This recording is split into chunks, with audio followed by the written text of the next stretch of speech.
Hello, my darlings. Okay, so today we're going to look at the definition of the derivative and the equation for the tangent line to the function. So the first thing is we want to remember what average velocity is. Now remember that average velocity is the change in position over the change in time. And that's really just a special case of an average rate of change, which we abbreviate ARC. And remember, if our function is f of x, then the average rate of change on the closed interval from a to b would be f of b minus f of a all over b minus a.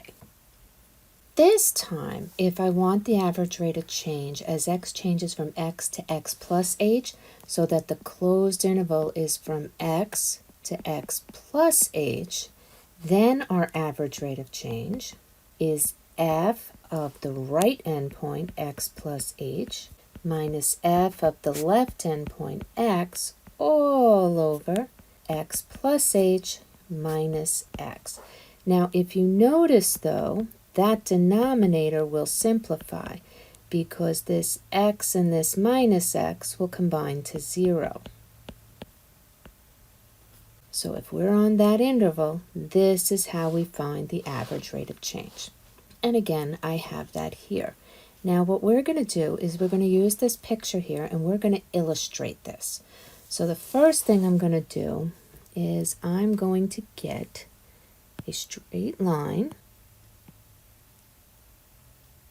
And now we're going to label where this secant line hits the curve. When I go straight down, that's going to be x, which means that this height over here is f of x. So we're visually representing what we have in the formula. Okay, we're going to find each part of this formula and we're going to show where that is on this graph. Remember, we look at problems graphically, numerically, and analytically, as well as verbally. Now we're going to take this other point where the secant line intersects the graph, and we're going to label that x value as x plus h. That means that its matching height,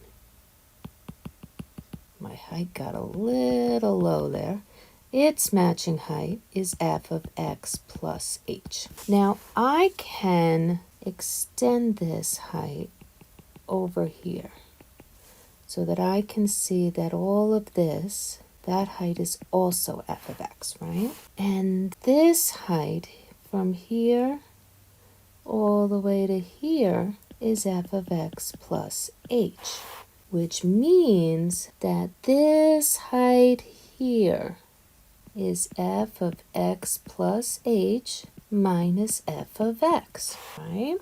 Now also, I can look on the bottom here, the distance from x to x plus h, right? If we had a distance where where x was 1 and x plus h was 7, that distance would be 7 minus 1 or 6. So here the distance would be x plus h minus x, which means that that distance is h, which also means that this distance is h.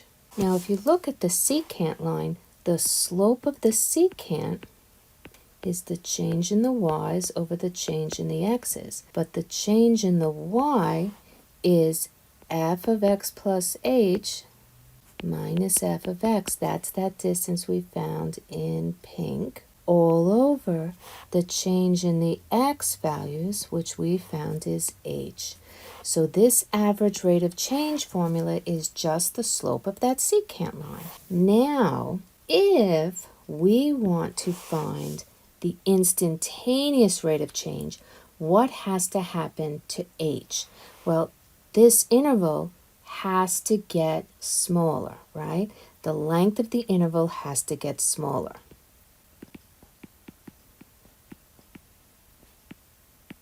Now, if the length of the interval is getting smaller and smaller, that means h is getting smaller and smaller, because what's happening is as x plus h gets closer to x, h has to head to 0. H is going to get smaller and smaller and head to 0.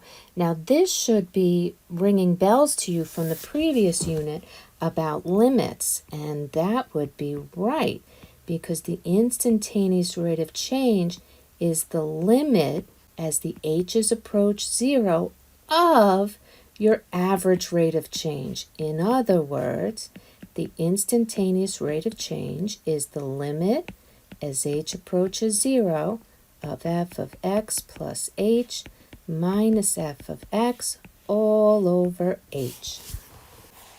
And now I want to say congratulations, because you just figured out the definition of derivative. The definition of derivative is that f prime of x, and that's only if our function is f of x. If our function is g of x, we're going to use g prime of x. So f prime of x is the limit as h approaches 0 of f of x plus h minus f of x all over h. That is the definition of derivative. Now I'm going to be honest. Remember what I told you the hardest part of calculus was? The algebra. And here comes a whole boatload of algebra. Now in the first problem, I'm going to try to break down the algebra into little steps for you. So here we go.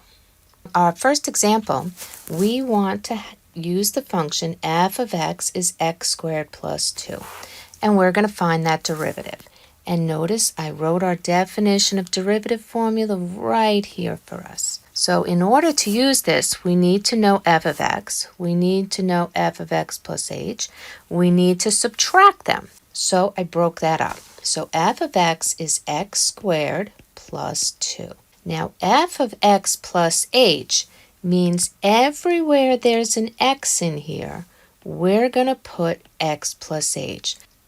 So the rule for f of x is something squared plus 2, and the something that we're using is x plus h. Now we're going to do a little bit of algebra there. Remember that x plus h quantity squared means x plus h times x plus h, and then we have to add 2. Now in order to multiply that, we would have to say, okay, x times x is x squared, x times h is xh, h times x is also xh, and h times h is h squared.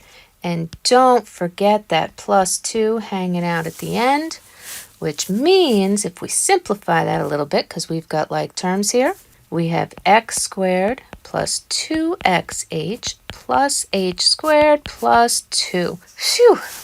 Now, we're going to take f of x, that's all this. I'm going to put it in brackets just so you can see the difference. X squared plus 2xh plus h squared plus 2 minus, and then I'm going to put the original function, which was x squared plus 2. Now, there's no difference if you use brackets or parentheses. I just tend to use brackets for this. I don't know why, I just do. Now, with the first set of brackets necessary, absolutely positively not. So I'm going to keep my x squared plus 2xh plus h squared plus 2. Are the second set of brackets necessary? Yes, because this subtraction has to get to each part of the original function so that it's minus x squared minus 2. Now, if you look, we can combine like terms here, and the x squareds are going to add to 0, and the 2's are going to add to 0. So all we're going to have left here is 2xh plus h squared. Okay, so now remembering that f prime of x is the limit as h heads to 0 of f of x plus h minus f of x all over h, that is going to give us the limit as h approaches 0. My denominator is definitely still h, but this top piece here, that's this algebra that we did, and we got this answer. So we're going to say, okay, 2xh plus h squared. Now, what can we do with this? Well, if you try to do the substitution, you're going to get 0 over 0, and we know what that means. More work to do. So the first thing and the easiest thing to do is look if we can factor. And notice there's a common h up top. And if we take that out, we'll have 2x plus h. And we like that because, ta-da, our h's will cancel out. Now we have the limit as h approaches 0 of 2x plus h. And we can do our substitution, 2x plus 0, which gives us 2x. Now here's the catch, guys. You're not done. The name of our function was f of x. So what's the name of the derivative? F prime of x equals 2x. The derivative must have a name. It has to have a name. All right, guys. We've done our first definition of derivative problem to find a derivative. And this rule will give us the derivative for any x value that's in the domain of our original function. Now we're going to take this a step further. Notice I retyped our function f of x and the derivative f prime of x, which we just found was 2x. And we're going to find the equation of the tangent line to f of x equals x squared plus 2 at the x value 2. Now what we're going to use is the point slope form of the equation of a line. Y minus y1 equals m times x minus x1. And there's 3 pieces of information that we need. We need the y value, the x value, and the slope. Now the x value was given to us. We're finding this at 2. If we know the x value, how do we find the matching y value? Well, we plug the x value into the original function, and we're going to find f of 2. Now, the rule for our function was something squared plus 2, so we're just doing 2 squared plus 2. 2 squared is 4 plus 2 equals 6. So we have a y value of 6. Next, we're going to find our slope. Now, remember that the slope of a tangent line is the derivative. Remember all those graphs we looked at in the last unit? So we're going to take the derivative and we're going to substitute in our given x value. So in this case, our derivative rule is 2 times, and we're substituting in the x value 2. And 2 times 2 is 4. Now we just need to substitute. Y minus our y value 6 equals m is 4 times the quantity x minus our x value is 2. So our equation of the tangent line is y minus 6 equals 4 times x minus 2.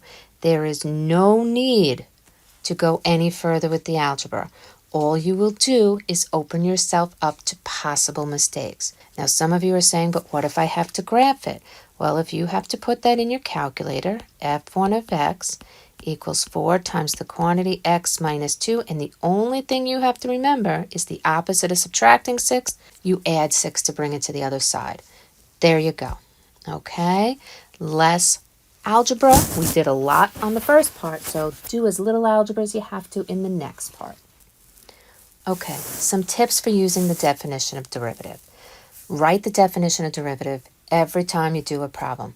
The more often you write it, the easier it will be for you to remember.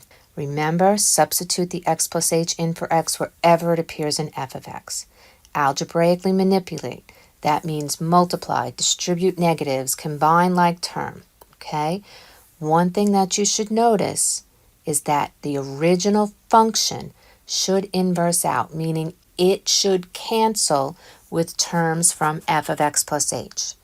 If the original function doesn't zero out, something's wrong, okay? Also, don't forget to keep writing the limit as h approaches 0 of something, and remember the equal sign goes before the limit, not between the limit and the fraction, okay? Once you have simplified your fraction as far as you can, every term should have an h in it. If not, go back and check your algebra, because you should be able to factor out the common h so that you can simplify and then you can evaluate the limit by substituting 0 for h. Do not forget to give your derivative a name. If it doesn't have a name, you do not have a derivative. Okay? Let's try another problem. This time we have f of x is 2x squared plus 6. And we're going to find f prime of x using the definition of derivative. All right. And this time I'm not going to break up the algebra into the little pieces. So here we go. F prime of x equals the limit as h approaches 0 of f of x plus h minus f of x all over h equals the limit as h approaches 0. Now what I suggest is open up a set of brackets for f of x plus h minus a set of brackets, and you might even want to write f of x first because it's easier. You know, that one, everybody knows that one, all over h. Now, how do we find f of x plus h? Every place there was an x, we're going to put that x plus h. So it's 2 times something squared plus 6, and that something is x plus h. Now, guys, it's algebra. The calculus is almost done. The hard part is the algebra. Do not forget to keep the limit as h approaches 0. We need to keep this 2. Now remember, x plus h quantity squared is the same as x plus h times x plus h. So x times x is x squared. We're going to get x times h is xh, and h times x is another xh. So that's plus 2 xh's. And then h times h is h squared, close it, plus 6. We also need to remember to distribute this subtraction to both terms. So we're going to have a minus 2x squared and a minus 6 all over h equals the limit as h approaches 0. We still have to distribute this 2 to all three terms. So we're going to have 2x squared plus 4xh plus 2h squared. I still have a plus 6 minus 2x squared minus 6 all over h. Now if you look, the 2x squared and the negative 2x squared, they're going to add to 0. And the plus 6 and the minus 6, they're going to add to 0. So it looks like I have a limit as h approaches 0. The only thing left in the top is 4xh plus 2h squared all over h. And did you notice? Every single term has an h. Every single term has an h. So we're taking the limit as h approaches 0, and we're going to factor out that common h, which will leave us with 4x plus 2h in the numerator all over h. But now those h's will cancel out. We have the limit as h approaches 0 of 4x plus 2h. When we do the substitution, that's 4x plus 2 times 0, or just 4x. And that means that f prime of x is 4x. All right, we did the hard part. We used the definition of derivative, and we found the derivative of f of x. Now, I want you to find f prime of 3. So f prime of 3, we're going to use the rule for the derivative. It's 4 times 3. So our derivative at 3 is 12. F prime of 3 equals 12. Awesome. All right. Now we're going to write the equation of the tangent line to the graph of f of x at x equals 3. So a tangent line, we're going to use y minus y1 equals m times x minus x1. We need the x value, which we know is 3. We're going to need to find the matching y value and the slope. Now, if we know x, to find the y value, we substitute x into the original function, which means we're going to do 2 times 3 squared plus 6. That's 2 times 3 squared is 9. 2 times 9 is 18 plus 6 is 24. That's our y value. Now the slope of the tangent line is the same as the derivative at the x value, which means our slope is 12. We just did that in part B. Now we substitute in y minus our y value is 24 equals our slope is 12 times x minus the x value 3, and we are done. There is the equation of our tangent line. Awesome. Now just a couple of reminders. Remember, the derivative of a function at a point is the slope of the tangent line to the function at that point. Derivative is also the slope of the curve or the function at that point or x value. Okay, and just a reminder here that when you're writing the equation of the tangent line, you're using the point slope form of the equation of a line. Almost always, at least this year, it will definitely be the x value is going to be given to you, but there may be a time in your future where it's not the x value that's given. To find the y value, you substitute x into the original function. To find the slope, you put x into the derivative. Then you substitute your x, y, and slope into the point slope form of the equation of a line. All right, guys, you do need to know the definition of derivative. I am not going to give it to you on a test or a quiz, so you are going to have to know it. But remember, like I said, if you write it at the beginning of every problem, you'll know it in no time. Okay? Have a great day, and I'll see you soon. Bye.